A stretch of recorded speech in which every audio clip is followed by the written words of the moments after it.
I'm Barbara Groark of WCFA 101.5 FM Cape May, the radio station of the Center for Community Arts, and streaming at capemayradio.org. Today we're putting the WCFA spotlight on Jim Plousis and George Ingram, who joined forces to publish a book now available on Amazon called Jersey Lawman, A Life on the Right Side of Crime.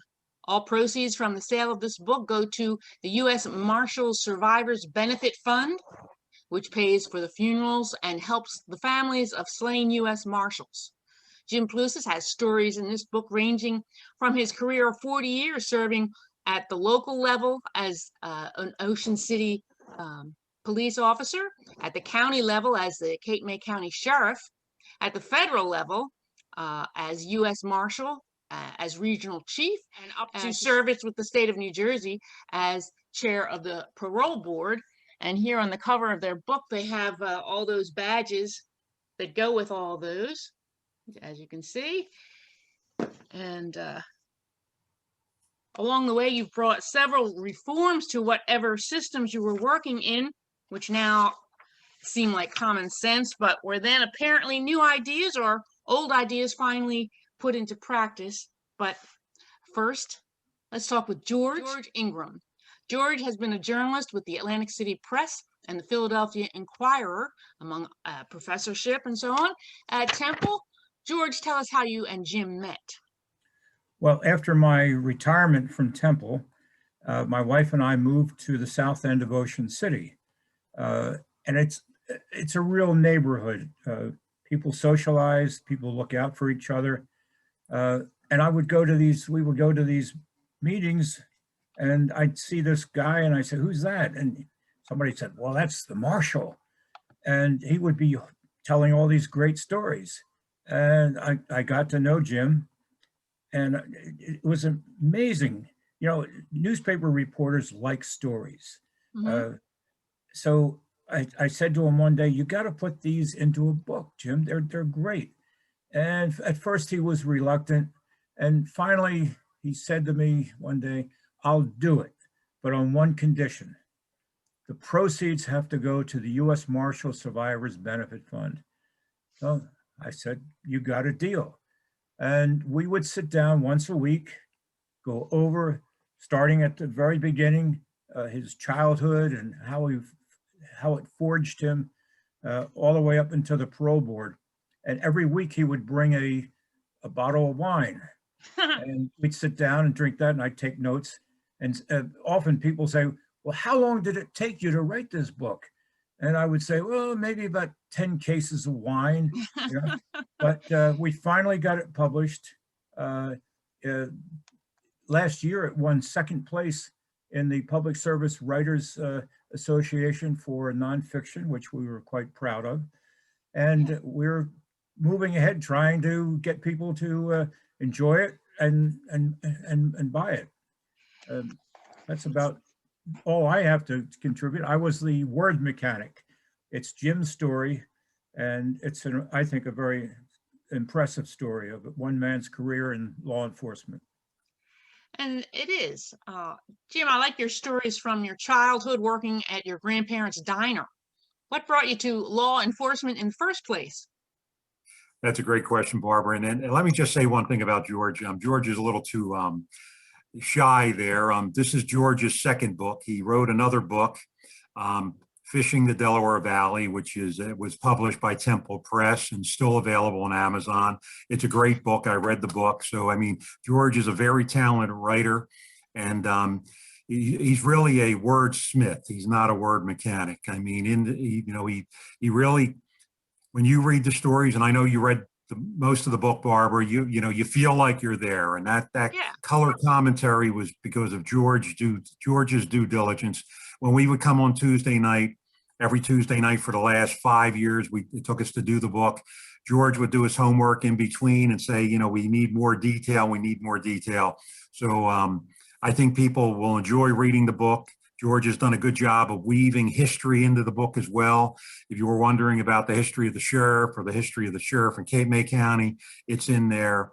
as well as the Marshal Service history. So I think it really adds a lot to the book. And I'm proud to say, if you go on Amazon, we have all 5-star reviews on Amazon, as well as Barnes and Noble and Goodreads. So when I say that, the public is backing us up on how good a writer George is. He gives Okay. me praise like that, Barbara, because if there's any mistakes, he can say it was my fault. It was your. I didn't find too much. I might have found one typo, and that was all. So. My father was in insurance. He worked for John Hancock Life Insurance for almost 40 years. And nobody in my family was in law enforcement. Even my extended family, my uncles or aunts. I was in college. I wanted to be a history teacher. One night we were in the dorm room, a couple guys. Back then it was only men in the dorm and ladies in another dorm. The guys were talking about what we were going to do for the summer. And one guy said, why don't we be summer policemen? So the three of us applied. And ironically, the guys whose idea it was didn't get accepted, but me and another guy did. And we ended up being summer policemen in Ocean City. And I really enjoyed it. That was my first taste of law enforcement. I did it 1 year, and then I came back the following year. I enjoyed it, and make a long story short, I stayed on the police force, and I have no regrets. I do have a BA in history, but it served me well. I think any advanced education helps you in law enforcement. So my recommendation is, even though your major might not be law enforcement or criminal justice, any advanced degree is going to help you in law enforcement at any level. Wow, yeah. And you stepped into politics for the first time when you were encouraged to run for sheriff. And how was that a change from regular police work? That was a dramatic change. I enjoyed being a policeman. I didn't have any ambitions to be the county sheriff. Candidly, when it was first proposed to me, I didn't even realize what the county sheriff did. I had to do some homework to figure out what he did.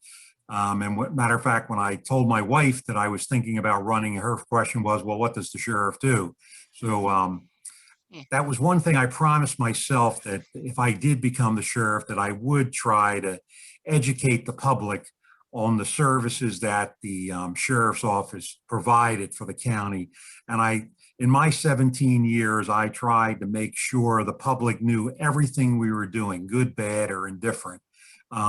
Because it was taxpayer money, and literally the sheriff, works for the citizens of the county. And if you didn't like what I was doing, you could vote me out. It wasn't like I was appointed by a mayor.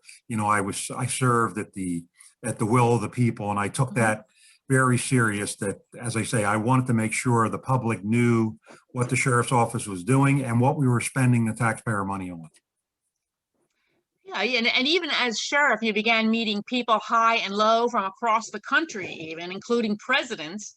But you also organized a boot camp for kids in trouble with the law, a first for the county. Tell us about that. Barb, that's a great observation. There's no question, when you're sheriff, you see young, especially young boys going in the right direction at an early age. Mm-hmm. And then once they start that spiral down, it's tough to get out. Once they get tattooed with a criminal record, it just haunts them for the rest of their lives.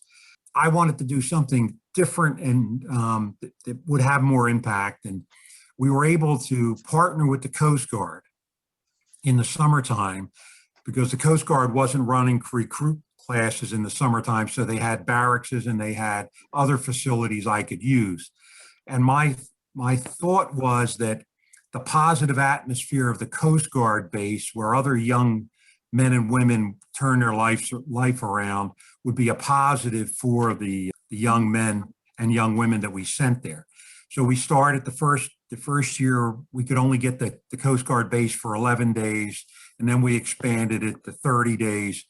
And it was educational programs, physical fitness, as well as substance abuse awareness. It was highly successful. We not only had children from Cape May County, make it cost effective. We did it regionally. We had children from Cumberland, Atlantic, Cape May, and Salem County. So all those sheriffs gave me staff because, we had to staff it 24 hours a day, of course, and of course for the instructing. So we literally sent hundreds of young men and women through the program. Some of them are now sheriff's officers as we speak. So Wow. it was a great program, and the Coast Guard was a great partner. They would give me some of their staff to help us with the young men and women. And as I say, the positive atmosphere of the Coast Guard base, I think, went a long way. Just as a footnote to that, when I was a young policeman in Ocean City, I can remember going to court when I was a summer officer, and somebody would be up in front of the judge and said, "Judge, I'm drafted. I'm going to be in the I'll be going into service in the next month or whatever," and the judge would waive the charges because they were going in the military. So of course, we don't have the draft. We stopped at, the draft in 1976, but there's no doubt in my mind that prior to 76, a lot of young men that would have ended up in custody ended up in the military and had their lives turned around by the structure and the discipline of military life. So I think there's definitely a value to that, especially for young men that might be a little not sure where they're going. You were also paying attention to colleagues far away from New Jersey while you were sheriff. Tell us about the Wilderness Scouts in Georgia. Well, Barb, that's another situation where, young people. Ironically, my wife and I, one night, we were watching Connie Chung on World News. I think a lot of your viewers out there probably remember Connie Chung. Very I'm old successful. Yeah, very successful evening reporter on World News. And they were doing a segment on the Wilderness Scouts, and it caught my attention. And the Wilderness Scouts was a group of boys and girls in Blairsville, Georgia, the foothills of Appalachia. And it showed them collecting firewood for the elderly and shoveling snow for the elderly and all. But the sad part was that the Wilderness Scouts were being sued by the Boy Scouts of America. I was always active in the Boy Scouts of America. When I was sheriff, and policeman, I was a merit badge instructor. So it caught my attention. I said, I can't believe the Boy Scouts are suing this group of kids. It caught my attention. So the next day I'm at work, and I look up where Blairsville, Georgia is on a map, and I find out it's in Union County, Georgia, right in the foothills of Appalachia, right where the Appalachian Mountain Trail starts. So I had a sheriff's directory, and I looked up the sheriff, and I called the sheriff in Union County. And I said, "Sheriff, what's the story with the Wilderness Scouts?" And he says, they're a good group. They've been around for a number of years. The scoutmaster is a disabled Vietnam vet, and they do a lot of good work. So I said to him, why don't they join the Boy Scouts of America? And he said, well, they really can't afford the dues. They can't afford the uniforms. He says, we're that poor down here, we can't do it. So I said, do you know the scoutmaster? He said, yes. I said, do you have his phone number? He said, yes. So he gave me the phone number for Harold Cornwell. So I called Harold, and I said, Harold, I'm a sheriff in New Jersey. And I said, I saw your segment on TV last night. And I said, I'd like to help you. And I said, what can I do for you? And he says, well, we can always use camping equipment, for the kids. They're very, poor. And he said, we can always use food for us and the seniors down here. So I said, Harold, I'll do a food drive and I'll do a camping equipment drive. Now, this is in October. So in the conversation, Harold said, I also need a bus. I said, well, Harold, I can't help you with the bus. I said, I can help you with the food and the camping equipment. So I come back, or I get off the phone, and then I call a local reporter at the Atlantic City Press, Sonny Schwartz. Some of your old timers might remember that. He was a very popular reporter in the Atlantic City Press. And I said, Sonny, can you do me a favor? I said, this group of kids down in Blairsville, Georgia, they need some help, and I want to do a food drive and a camping equipment drive. And so we set it up where you could drop the food and the camping equipment off at the sheriff's office or the jail. So we were getting a lot of material and everything. So one night I'm home and I have a brother, an older brother who lives in Atlanta, Georgia. So he called me up and he says, "Oh, you're in the Atlanta Constitution newspaper today." And I said, "What for?" He says, "Oh, you're helping the Wilderness Scouts." And he says, "Yeah." I said, "Yeah, I'm doing a food drive and I'm collecting camping equipment." And he says, "Well, in the article, it says you're getting a bus." I said, "No, you're reading it wrong, Drew." I said, "I told the guy I couldn't get a bus." He said, "No." Yeah, so he reads me the article and I said, I said, "Drew, I got to get off the phone. I got to call Harold." So I get off the phone and I call Harold Cornwell, the scoutmaster. I said, "Harold, what are you doing?" And he said, "What do you mean?" I said, "Well, I told you I'd get you camping equipment and food." I said, "I never said anything about a bus." He said, "Well, I was talking to a reporter. I got carried away and I figured you could probably help me with a bus." I said, "Harold, I can't help you with a bus." So he says to me, "Well, it's in the newspaper. You got to help me now." So I'm ready to Okay, strangle. sure. I'm ready to strangle Harold. So I go back to Sonny Schwartz at the Atlantic City Press. I said, "Sonny, can you see if anybody can give me a bus?" So he starts running it. Every week he would run an article and he would talk to Harold. He would talk to some of the children down there. He would talk to some senior citizens who they were helping. And the stories were great. So I get a call about a bus and from a school district and I go over, I look at the bus. The bus only has one wheel on it. 3 wheels are missing. Now, Cape May County to Blairsville, Georgia is roughly 800 miles. So whatever bus I get has to make the 800-mile trip, and some of that is in the mountains. So now we're into November, and we're not having any luck with the bus. We get into December and no luck with the bus.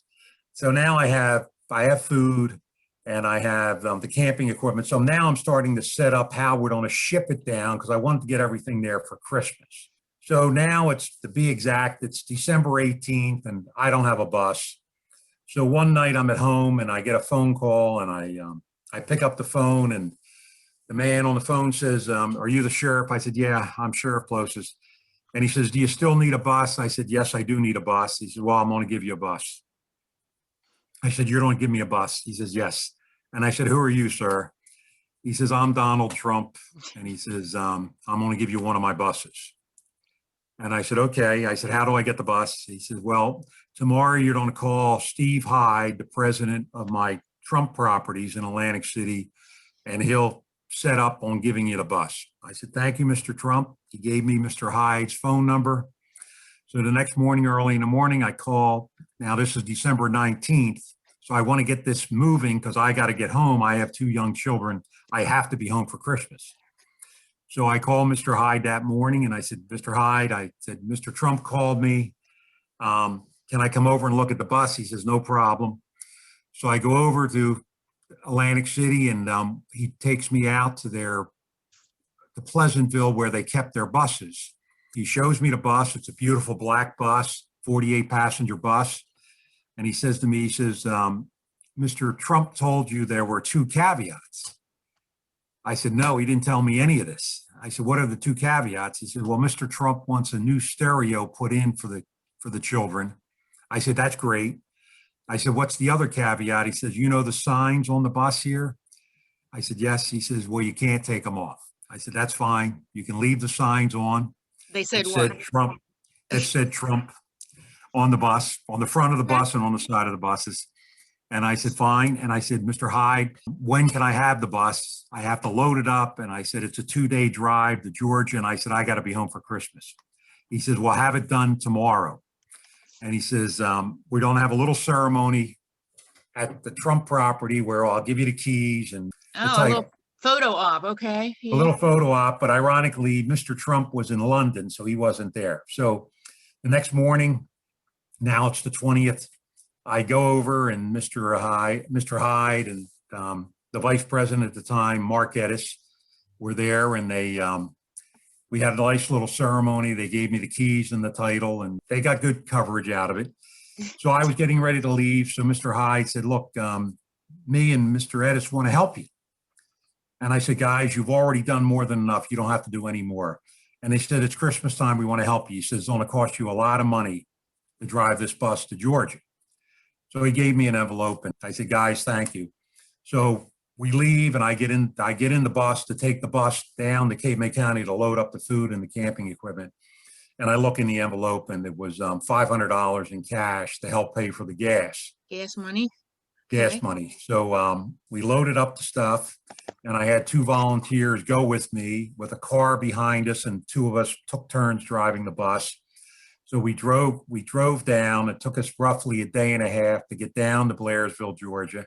And then the Yeah. sheriff met us on the outskirts, gave us an escort into town. We went into the town, very small town of roughly 1,500 people. And they had a little ceremony there in front of the courthouse. And the children circled the bus. First thing they did was say a prayer. We presented the keys and the title to them. And they had a little dinner for us that night. And then I had to get on the road the next day because the next day was the 23rd now. And I had to get home for Christmas. So I was able to get home for Christmas. The Wilderness Scouts are still in existence. Harold and I talked to Mr. Cornwell, and both of us have been supporters of the Wilderness Scouts for the last 33 years. Over 30,000 boys and girls have went through the program. Mark Edis and Steve Hyde, if you remember, there was a helicopter crash in February of that following year, and the two pilots and the three executives on the plane were killed, and that was Mark Edis and Steve Hyde, and nobody ever knew they gave us the money till the book. So I think it's a nice tribute to those two men that, who passed away tragically a few months after this, that they just wanted to help out. They did it under the radar. And as I say, nobody knew about it till 30 years later. So, but the Wilderness Scouts, fast forward, they had the bus for a couple of years and then they sold it and bought two smaller buses because the big bus was hard to maneuver around the mountains in Appalachia. Okay, let me go on to another topic. Another one of your responsibilities, you also did a major push against people shirking child support payments. Barb, that's a great point. The bottom line is, if you're not paying child support, it really puts the children in harm's way as well as the spouse. In New Jersey, to give you an idea, over $2 billion is owed in child support. It's an unbelievable number. So we wanted to send a message that if you owe child support, you had to pay it or pay some of it to help out, caring for your own children. We started doing statewide sweeps where I would have all 21 county sheriffs. We would all go out early in the morning with our people and the local police to arrest child support violators, to send the message that you have to pay child support. And if you can't pay it all, pay partial, at least pay something to put food in your children's mouths. So that was very successful. I think we drove the message out there that, you got to pay child support. It's not something that's going away. And that was emulated around the country with other sheriffs doing the child support sweeps. I did a segment on the Larry King show on child support enforcement back in 1989. I know Larry King just passed away a few weeks back, but I did do that show up in New York. And you were still sheriff when 9/11/2001 happened. How did you get involved as a sheriff? I was in Atlantic City at a conference at the convention center when the first plane hit. Ironically, the Attorney General for the state of New Jersey was there, as well as a lot of the law enforcement from not only New Jersey, but around the country. When the second plane hit, if you remember back then, everybody had a beeper. So when the second plane hit, everybody's beeper went off. And ironically, I was sitting next to Ed Flynn, who's a friend of mine, and he was the chief of Arlington County, where the Pentagon is in Virginia. They made the announcement, the second plane that hit the World Trade Center, and it was definitely some kind of criminal activity or a terrorist attack. Mm-hmm. And he said to me, he said, "Can you get me an escort back to Virginia? I got to get back to the Pentagon." And I told him, I said, "Ed, don't worry about it." I said, "Nobody's going to be stopping anybody. The whole country is really going to be on lockdown." I left that conference, came back to the courthouse, and we enhanced security at the courthouse. We also enhanced security at the jail because we didn't know what was going on at that time. And then we had contacted the New York, New Jersey Port Authority police to see what what help they needed. And they said they were going to do a conference call later in the day. At that time, I left and I went over to the Red Cross to see what the Red Cross were doing to ramp up, because at that time, if you remember, there was a request for blood, thinking there would be a lot of injuries. So I'll never forget it. The Red Cross building is in courthouse, not far from the sheriff's office. I went over there and I remember seeing a lot of cars in the parking lot. And I went in and the executive director was a woman named Ann McGee. And I said, Ann, you have a lot of people here. She says, yes, everybody has been coming in asking how they can help, how they can donate blood. And that it was real positive that I saw so many Cape May County people before anybody said we needed help. They were already at the Red Cross getting prepared to do what was necessary. Later that day, we had that conference call with the Port Authority Police. They asked for help.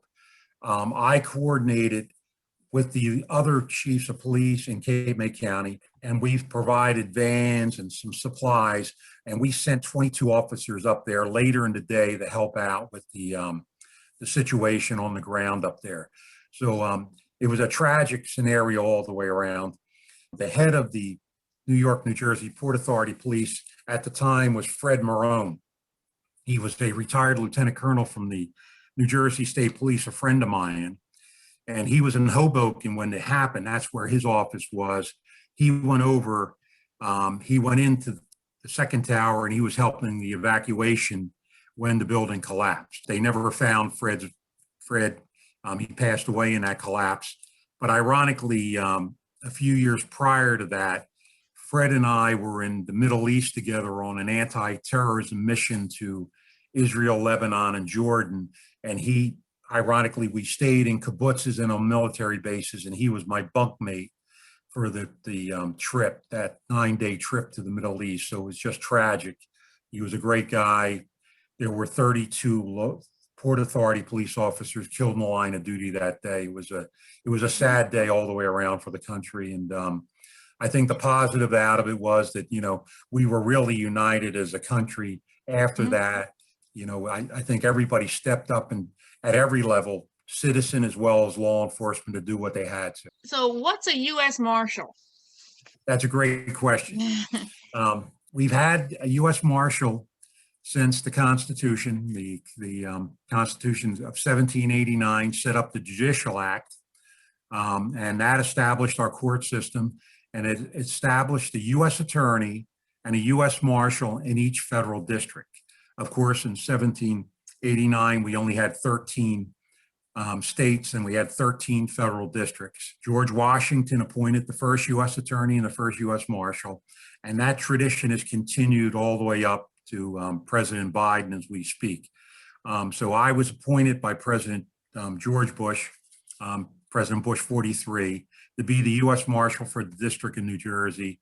And when I was the U.S. Marshal here in the District of New Jersey, our U.S. Attorney was Chris Christie. So we were both President Bush appointees. In the Federalist Papers, it says that the U.S. Marshal will do at the federal level what the county sheriff does at the county level. So ironically, my duties paralleled what I did as sheriff, fugitive apprehension, the transportation of prisoners, the protection of the courthouses, as well as the judiciary. And the Marshal Service also runs the witness protection program, and they also liquidate assets from illegal drug activity or any other criminal activity. And you were, tell us about bringing Fugitive Safe Surrender program to New Jersey. Barb, when I was the Marshal, I had a good friend of mine. He was the Marshal in Northern Ohio, Pete Elliott. And there was a Cleveland policeman out there. He was serving a traffic warrant, and he was shot and killed trying to serve the traffic warrant. So Pete thought that there's got to be a better way to get fugitives and people that had a warrant to surrender. So he started a program in Cleveland called Fugitive Safe Surrender, where he partnered with the churches, and for a 4-day period, anybody could come in and surrender and get favorable consideration. They wouldn't get an amnesty, but they get favorable consideration, realizing that they surrendered and that we didn't have to chase them around. Because the sad part is that when you're going after somebody, even for a small traffic ticket, the first instinct is fight or flight. And nothing good comes out of a police pursuit. Pete did the program in Cleveland, Ohio, and he had 836 people surrender in the 4-day period. And I said, this is a great program. I'd like to copy it. I got permission from Washington to do it in Camden. And my sales pitch was Camden was rated the most dangerous city in America back in 2003 and 2004 and 5. So we were doing a lot of arrests in Camden, but we weren't going to be able to arrest our way out of making Camden a safer community. So I partnered with the churches in Camden. There are 167 churches in Camden. Probably the one thing that holds that community together. There are churches on every other block. So we invited all of them to come. We had over 50 of them attend our lunch. We had a weekly luncheon meeting at the cathedral in Camden. A good friend of mine ran the cathedral there, Monsignor Mike Mannion, and he sponsored the luncheons. So we had local law enforcement come in as well as the faith-based community. So we hit some bumps in the road. The courts wanted some adjustments. They didn't want people surrender. They didn't care if they surrendered at church, but they didn't want to do the court proceedings at church. So we worked out all the mechanics of it, and it took literally 2 years to work it out. And finally, we did a fugitive safe surrender in Camden. And we ended up with over 2,400 people surrendering. It was the largest fugitive safe surrender to date in the country. And it was very successful. We had no problems over the 4-day period. And a number of those people came, they knew they were going to jail. A number of them were arrested and went to jail because they had very serious offenses.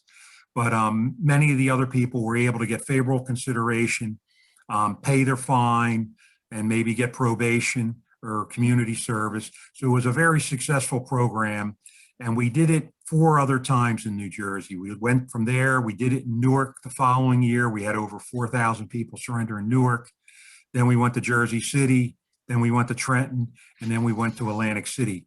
In total, almost 20,000 fugitives surrendered in those 5 fugitive safe surrenders, the most that any state has ever had. So it was very successful. We didn't have one incident of any problems during those events, and none of the churches were vandalized or even the bad guys respect the sanctity of a church and the faith-based community. And it was all denominations. We had everybody involved. Mm-hmm. We had the South Jersey Jewish Men's Club. They would make peanut butter and jelly sandwiches that we would give out because some people waited in line from 5 in the morning till 8 o'clock at night, literally all day, because we had so many people come to the event. So it was a great successful program that we ran 5 different times in New Jersey.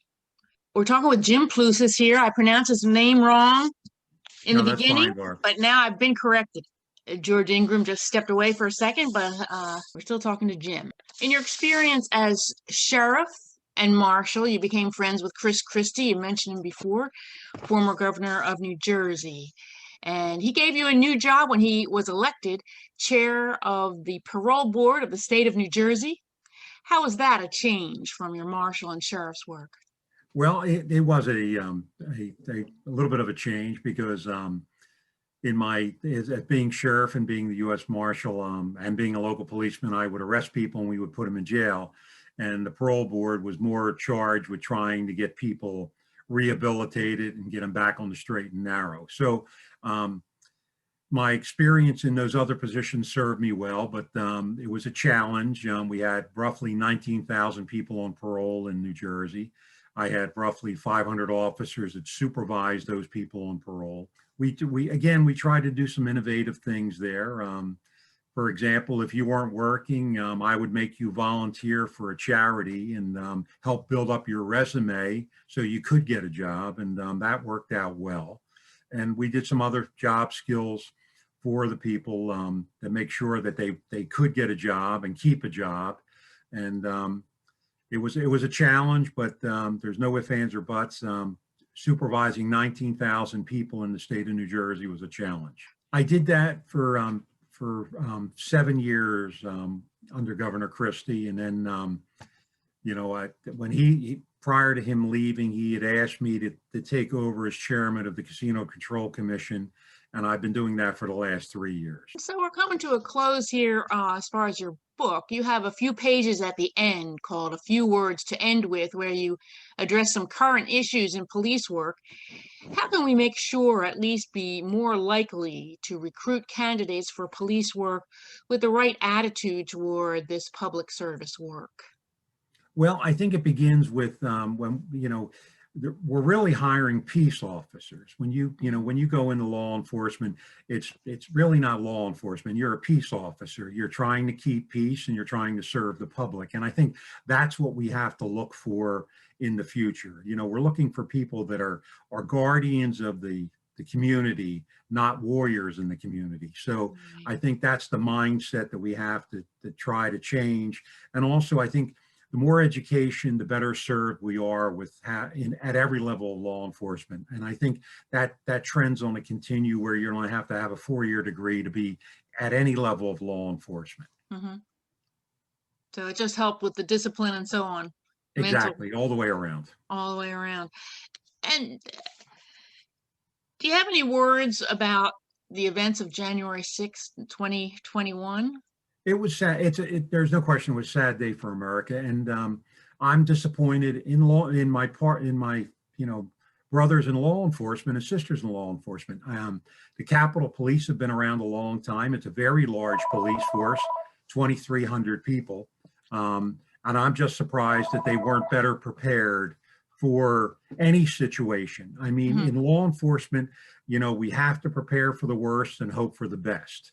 And that's the key. You have to have, people on the ground to prevent situations, and they just didn't have it. I was so glad to see peace by nightfall. Exactly. On that day. Exactly. So thanks for this talk, Jim, and say thanks to George too. Do you have a website where people can contact you to schedule a talk or just for more information? We have a Facebook page, Jersey Lawman. If you could go on the Facebook page, we have contact information there. Okay. And of course, you can buy the book there. It also gives you some nice pictures out of the book and some history out of the book. So again, if anybody can go on Jersey Lawman Facebook page and like it and share it, we appreciate it. And thanks to Pat, also your technical advisor. Okay. We're putting in for a bonus for it. Okay.